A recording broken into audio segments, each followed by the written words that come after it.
I was gone for 11 days. That's it.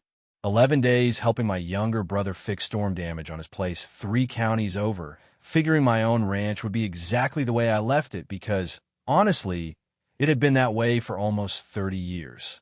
The fences were standing, the cattle knew their routine, the creek-fed irrigation ditch had never failed me once. Then I came home and realized somebody had managed to do what droughts, wildfires, and bad seasons never could. They had cut off my water on purpose. The strange part was, I felt something was wrong before I ever saw the damage. You spend enough years on the same piece of land, you start noticing little things most people never would. The cattle weren't spread across the south pasture like they always were. They were bunched together near the dry creek bank, pacing slowly, heads low, almost waiting for something that wasn't coming. Even the air felt different, like the ranch itself was holding its breath. I shut off my truck, climbed out, and started walking toward the irrigation ditch without really thinking about it. It was muscle memory. I'd walked that same path thousands of times with my father, later with my wife, and eventually alone after she passed. Every bend in that ditch held a memory. Then I rounded one last cottonwood tree, and the ditch simply stopped. Standing in front of me was a brand new cedar privacy fence, perfectly straight, expensive lumber, fresh stains still shining under the afternoon sun. It wasn't damaged by weather. It wasn't temporary. Somebody had built the whole thing directly across my legal irrigation easement, like the last 3 decades had never happened. For a second, I honestly laughed because my brain refused to believe what my eyes were looking at. Then I noticed a laminated notice zip-tied to one of my fence posts. It had some polished corporate language about drainage improvements, safety compliance, environmental planning, and temporary infrastructure modifications. No signature, no name, just enough fancy words to make somebody unfamiliar with land rights think everything was perfectly legal. I looked over the new fence and finally saw where my water had gone. A brand new subdivision stretched across the neighboring property. Fresh sidewalks, identical houses painted in the same dull shades of gray, tiny decorative trees, and sitting right in the center of the entrance, a massive fountain throwing crystal-clear water 15 feet into the air like it was celebrating something. I stood there staring at it while my pasture cracked beneath my boots. That's when the anger finally arrived, but it wasn't loud. It wasn't the kind that makes you start yelling. It was the quiet kind, the dangerous kind, the kind my dad used to warn me about. He always said, "Son, if you ever get mad enough to swing first, go sit down until you're smart again." So I did exactly that. I went home, poured myself a cup of black coffee, opened an old filing cabinet that hadn't been touched in years, and started pulling out every document connected to that ditch. Original surveys, county maps, water use permits, recorded easements, handwritten notes from my father, yellow folders filled with 30 years of proof that water had crossed that property long before anyone dreamed of building expensive homes there. Around sunset, my neighbor, Earl, stopped by after hearing I'd gotten back. He took one look at the stack of paperwork covering my kitchen table and asked, "How bad is it?" I slid one of the county maps toward him. He studied it for a long moment before quietly shaking his head. "Well," he sighed, "somebody just bought themselves one expensive mistake." I smiled for the first time all day. "I'm starting to think you're right." Then I reached for my phone because the next 3 calls I made were about to change everything. The first call went to my attorney, a woman named Rebecca Sloan who never wasted words and never called anything a problem until she'd already figured out how to solve it. The second went to the County Water Commission because around here water rights aren't just paperwork, they're treated almost like family history. The third call surprised even Earl. I reached out to an old land surveyor named Harold Bennett, retired now, but he had personally mapped half this county back when farms still outnumbered subdivisions. If anyone remembered where every easement was buried, it was Harold. By sunrise the next morning, my quiet little kitchen had turned into an operations room. Maps covered every surface. Rebecca had already filed for an emergency injunction. Harold arrived carrying weathered field books older than some of the houses in that subdivision. Earl stood by the window shaking his head every few minutes, muttering, "I still can't believe somebody actually built across it." Harold adjusted his glasses and tapped one faded page with his finger. "They didn't just build across it," he said. They've buried a recorded easement that's been on county maps since 1994. Nobody said another word after that. We didn't need to. Around noon, my phone rang. Unknown number. I already knew who it was before I answered. "Mr. Dawson?" the man asked politely. "This is Victor Hale with Evergreen Ridge Development. I believe we've had a misunderstanding regarding some recent construction." I leaned back in my chair and looked out the kitchen window toward my dry pasture. "A misunderstanding?" I repeated. "Yes, sir. Our engineers made several necessary modifications during infrastructure installation, but we'd like to discuss an amicable resolution." His voice sounded polished, practiced, like he'd spent years calming angry property owners. I let him finish every sentence before I answered. "Tell me something, Victor. Of course. When your company bought that land, did anybody bother reading the title report?" Silence. Barely 2 seconds, but enough. "I'm not familiar with every document involved in acquisition," he finally replied. "That's unfortunate," I said quietly, "because my attorney is." I hung up before he could answer. Rebecca smiled without looking up from her laptop. He hesitated. "He did. Good." She clicked another document into place. "That means somebody's nervous." By late afternoon, we drove out to the south pasture with my drone. I normally use it to check fence lines or find wandering cattle. Nothing fancy, but that day it became the best witness I could have asked for. I flew it low over the cracked ground where water should have been flowing. Dry grass curled under the summer sun. Dust drifted with every step the cattle took. Then I lifted the camera above the cedar fence. The contrast almost made me laugh. My side looked like late August after a terrible drought. Their side looked like a luxury golf resort. Perfect lawns, artificial ponds, bright green landscaping, and right in the middle, that fountain still throwing water into the sky every few seconds like it was putting on a show. Earl stared at the screen beside me. You couldn't stage a better picture than that if Hollywood tried. He wasn't wrong. That evening, I sent the footage to a local television reporter I'd known for years, Linda Chavez. We'd gone to high school together before she moved into journalism. She called less than 20 minutes later. "Please tell me this video is real. Wish I couldn't. I'm coming tomorrow morning." She arrived before 8 with 1 cameraman and 2 microphones.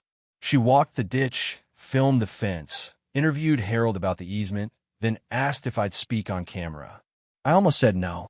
I'd never cared much for television. But Rebecca leaned over and whispered, "This isn't about publicity. It's about documentation." So I agreed.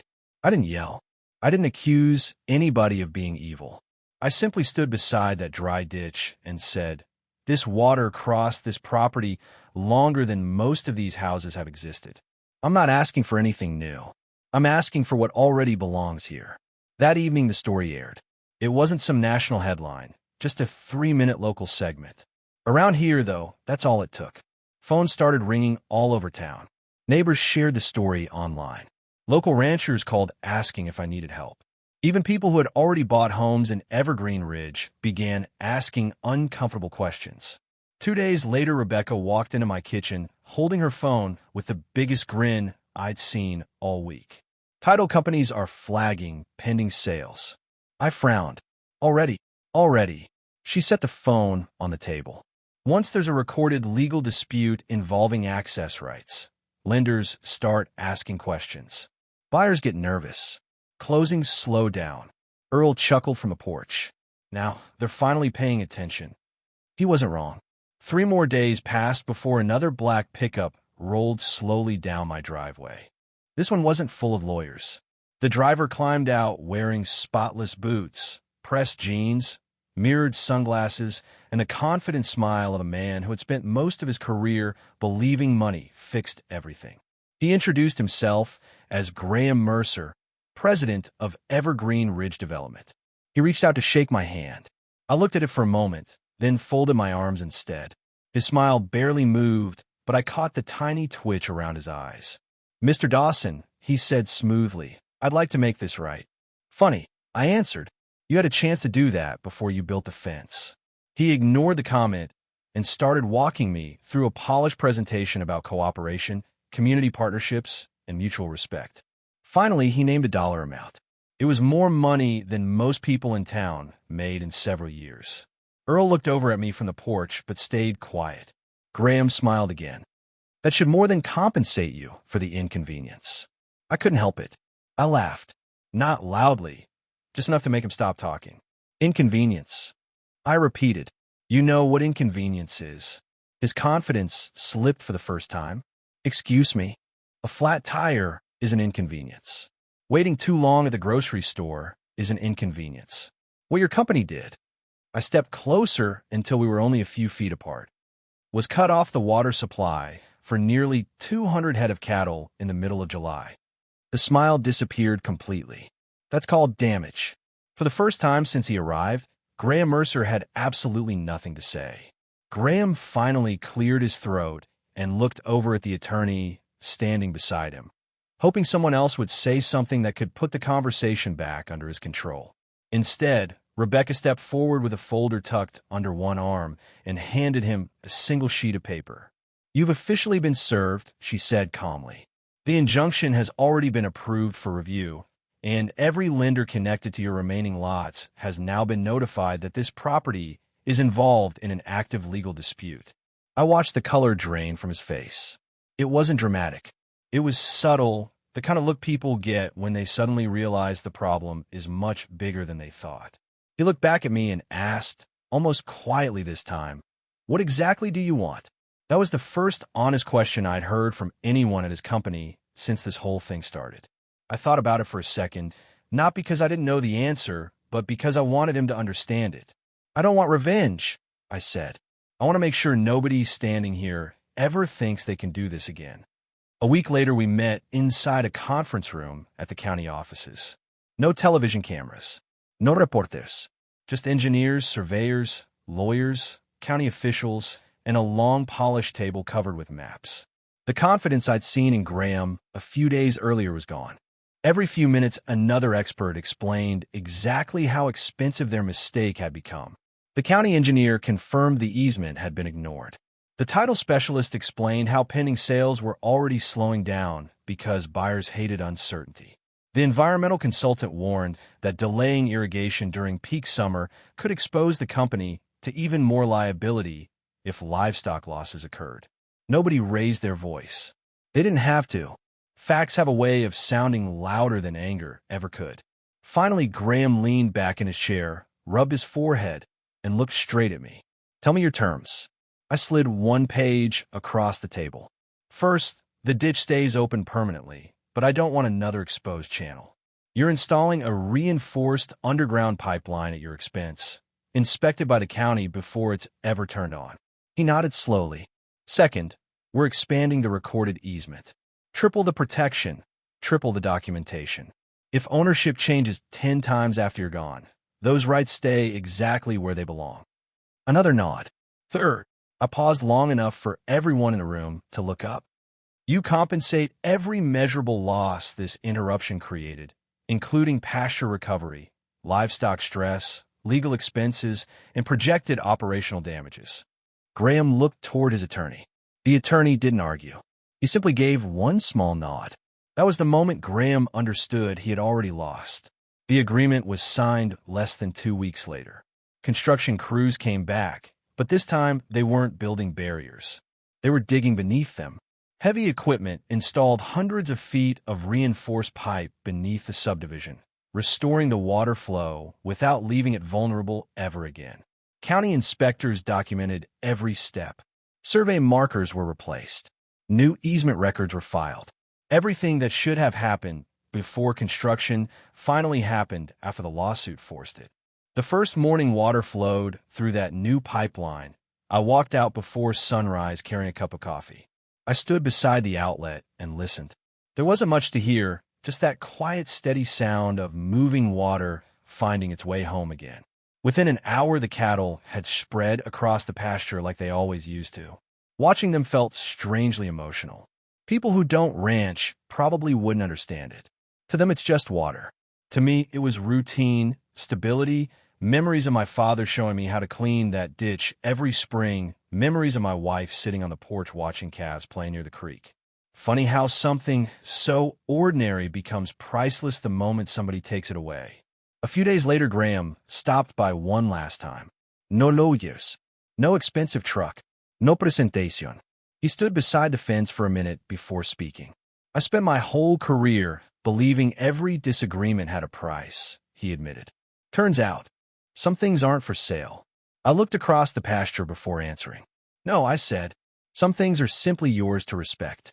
He nodded once, climbed back into his pickup, and drove away. I never saw him again. Every now and then someone asks if I regret not taking that first settlement offer. The truth is, not for 1 second. If I'd accepted that check, the pipeline wouldn't exist. The expanded easement wouldn't exist. Every future owner of that neighboring property might have tried the exact same thing all over again. Sometimes the fastest solution isn't the best solution. Sometimes standing your ground protects more than yourself. It protects everyone who comes after you. Looking back now, this story was never really about water. Water just happened to be the thing they blocked. The real issue was boundaries, legal boundaries, personal boundaries, and the dangerous habit some people have of assuming they can ignore both because they have enough money or influence. Most conflicts don't begin with villains. They begin with small decisions that seem convenient in the moment until those shortcuts collide with someone who's willing to stand firm. So now I'm curious what you think.